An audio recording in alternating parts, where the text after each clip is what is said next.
J'ai écrit Des voix dans le siècle parce que je voulais décrire la manière dont le monde catholique belge a travaillé pour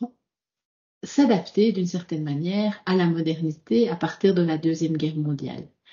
La question intéressante pour moi était de voir comment ce monde catholique, et plus particulièrement les intellectuels, hommes et femmes, s'adaptait à ce qu'on appelle la crise catholique. Et la crise catholique, c'est quoi? C'est à la fois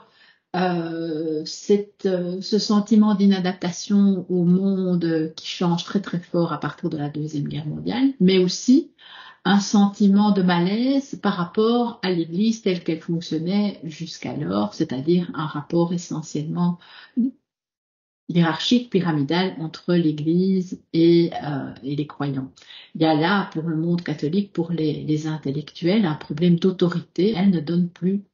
l'autorité à l'Église de dire ce qui est bien, ce qui est mal et comment il faut vivre. Et c'est pour ça donc que j'ai écrit ce livre, pour décrire la manière dont ces intellectuels s'adaptaient à tous ces changements et s'adaptaient à la fois à des changements dans le monde scientifique et dans le monde artistique et culturel. Et dans ce livre, vous trouverez des questions abordées telles que le féminisme, l'écologie, les sciences humaines, les sciences en général, comment tous ces hommes et toutes ces femmes ont essayé